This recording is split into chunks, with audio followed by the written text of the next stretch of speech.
Her obligation was to the overall mission. Hala made herself slide down off the axle, forced herself to go back once more to that day when she was 4 and the dogs had tried to kill her. In her mind, she rewound the tape of the attack, finding her little girl self watching the baby goat die and feeling an injustice and a rage like no other begin to boil. If they send dogs, she thought, then dogs will die. Chapter 75. Robbie, you by the channel? Frantically, Nizad dug in the snow around the rail worker. Robbie? Brother? The Tunisian looked back and saw the 3 other family men, eyes wide at the sight of the body. Not now, he barked, feeling something in the snow.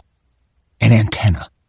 The Tunisian jerked it up, brought the radio to his lips, triggered transmit, coughed, went nasal and said, "Drop the goddamn radio in the snow and I think I'm coming down with a freaking cold. Come back."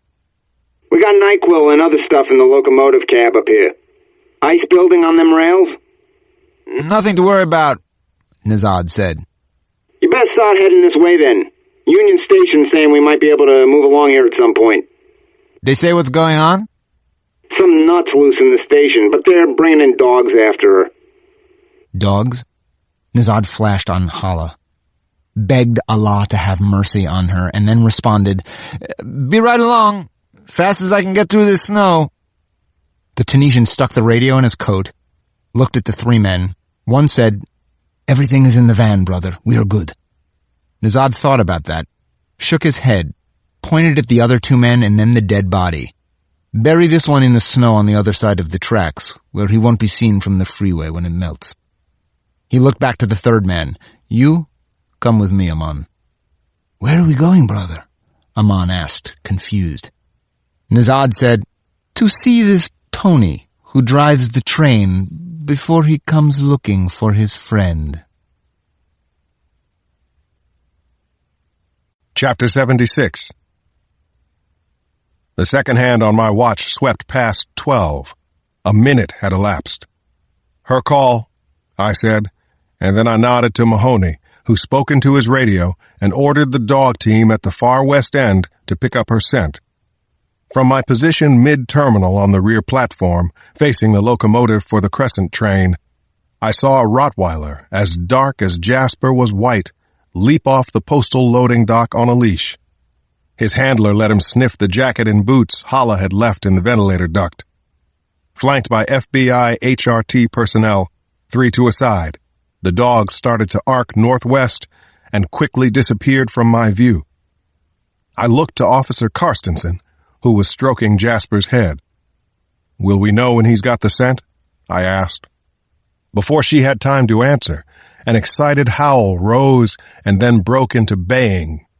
"That Pablo's a good dog," Karstensen said. I picked up the microphone that connected me to the terminal's public address system and said, "Can you hear him, Hala? His name is Pablo. He smells you. You can't see him yet, but that dog's salivating, wild with the idea of tracking you down. So are the others. There's an absolute monster dog named Jasper here next to me. He's dying to meet you too." Mahoney looked at me, amused.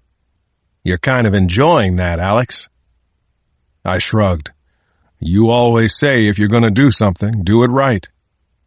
"Now?" Karstensen said. "We're following your lead from here on out," I replied. The canine officer listened for the barking of the tracking dog and then gave her animal partner an order I did not understand. But Jasper certainly did. If the dog had been a football player, he'd have been a safety, up on his toes, alert, excited, ready to cut in any direction. Jasper's ears stood straight up, swiveled like mini satellite dishes.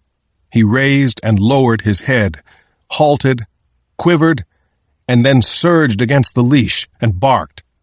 "He hears something," Karstensen said. "You gonna let him go?" "Didn't you say there could be booby traps?" I nodded. "Then I'll be holding him until I get a visual," she said, gripping Jasper's leash with both hands. You could tell the dog wanted to run. You could also tell Carstensen loved the dog too much to let him. We followed her lead, heading out onto Platform F, the crescent to our left. Amtrak had opened all doors on all trains in the terminal so the dogs could scent check each car. 4 or 5 cars along, Jasper paused, listening to the sound of the other 2 dogs barking in the terminal. Then he nosed around the exit to the 6th car and began progressing at a brisker pace, as if he were ignoring things he knew to be ignorable, moving to his own music. I don't know if this makes sense, but Jasper seemed so sure of himself that I was confident that Hala al-Dosari was as good as subdued, cuffed, and on her way to the federal lockup across the river in Alexandria. What the hell was I thinking? Chapter 77. Omar Nezad moved easily in the space between the freight cars and the tunnel wall, listening to the dry crunch of the coarse gravel under his boots. Such a change from the snow. The soft echoes of Aman's footfalls came to him from the other side of the train. Aman wore a headlamp that glowed a soft red, just enough for him to see the way ahead, not quite strong enough to attract attention.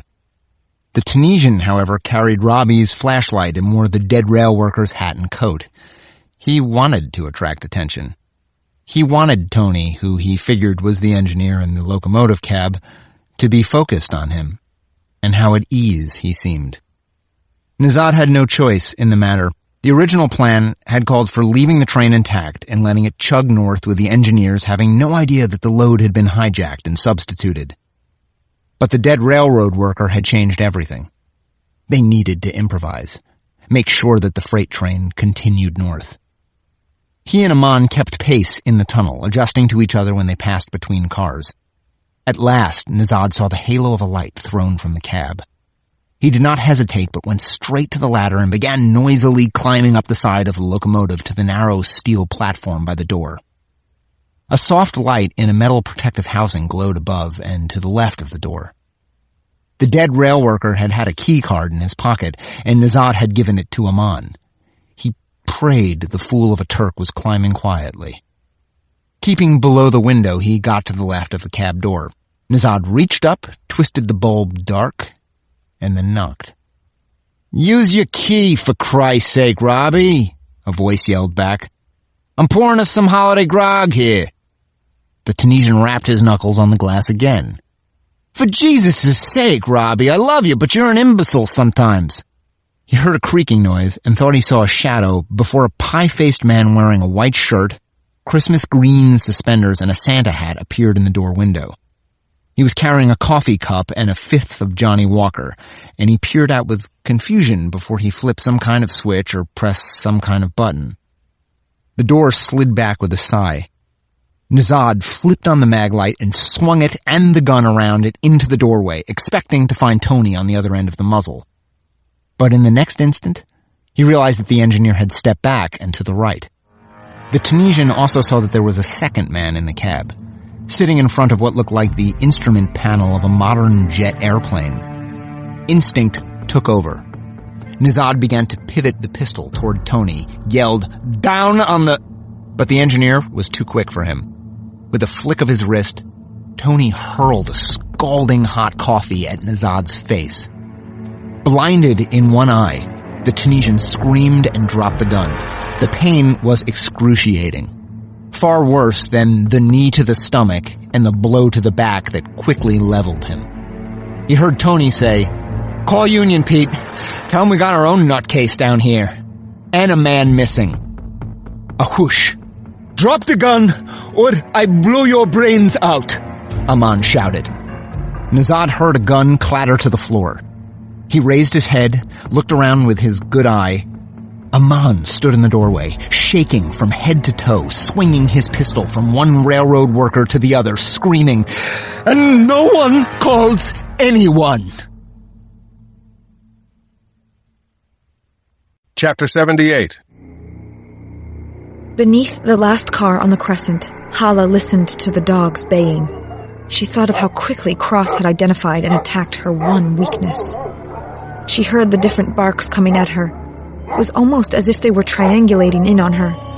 Her mind conjured images of them coming after her, ripping at her skin, and she became totally panic-stricken, crying out to God for mercy and deliverance, and finding none. The children. Hala swore she heard Tariq's voice calling to her again. "You must fight for them, Hala." It was Tariq's voice. Her dead husband talked to her from beyond the grave. "Fight for our children, Hala." The image of her son and daughter surfaced in her drugged and terrorized mind. She saw her children threatened by dogs. In an instant, Hala felt all fear and all pain drain from her, leaving her trembling, blinking, as if her spirit had been slipped back into her body somehow. The dog's barking was closer now. The only possible way to freedom was straight ahead, toward the far north end of the terminal and the Ivy City yard. But she knew she'd be in the open, and she'd probably face dogs and gunfire there as well. It would be a lone martyr's suicide. Hala would not let that be her fate. If she was going to die, she wanted enemies of God to die along with her. That was the death of a holy warrior. That was the ending she wanted. Ignoring the dogs, Hala crawled out from under the train car, slammed her back against it, stuffed one grenade in the open top of her blue jumpsuit, and pulled the pins from the remaining two. She saw headlamps cutting to the west. The trackers were almost on her. She heard a bark over her right shoulder, no more than 50-60 yards behind her. Hala whipped the two grenades underhand, one left, one right, both at 90-degree angles to her position, toward the Rottweiler and toward the raised loading platform. Pressing her face against the back of the train car, digging out the pistol and the remaining grenade, Hala felt outside of herself, already spirit, no longer tethered to the husk of her body, an avenging instrument of heaven.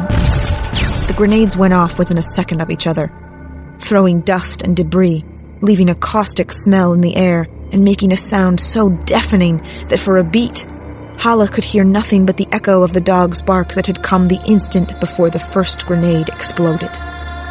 The dog had been to her left, closer than she'd expected, almost on her. "Fight, Hala!"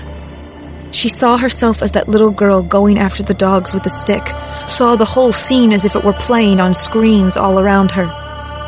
Hala suddenly threw herself to her left, up to the loading platform and onto her knees, the pistol in her left hand, the grenade in her right.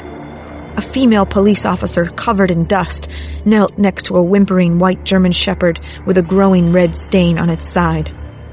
Hala's instinct was to shoot the cop and the dog and save the grenade to take as many enemy lives as she could.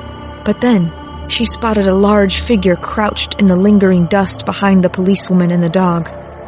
Alex Cross was aiming a pistol at her. "Drop it, Hala!" "Catch, Cross," Hala said, and lobbed the grenade at him. Chapter 79. I saw the grenade leave Hala's hand and turn end over end. Its safety lever flipped, and everything about me seemed over. My life did not pass before me. I did not see Bree, the kids, Nana, my friends, or my Lord and Savior. There was just the grenade and the end of things somersaulting toward me at last. I'll never know why my body did what it did then. There was no thought involved, no voice screaming at me to act in a certain way. My only explanation is that my subconscious was hyper-aware of my surroundings, saw things that my conscious self did not. It took control and made me do something approximating a move I'd seen only once. At a highlight game Samson had dragged me to in Atlantic City a few years before. It all seemed to go down in slow motion then. The way I accepted the grenade with my right hand as if I were catching a fragile egg. The way my feet pivoted hard left. The way my legs uncoiled, hurling my upper body away from Hala, Officer Karsten, and the wounded dog. My right arm whipped over. My fingers released. The grenade flew 15 feet into the open door of the train car. I flung myself down on the cement platform, threw my arms up over my head. I heard a gunshot before the explosion blew out windows on both sides of the crescent, the sound almost rupturing my eardrums. I felt glass shards slicing into my scalp and hands, but knew I had been saved from the brunt of the blast. I lay there no more than a beat before the adrenaline in my body surged again, and with my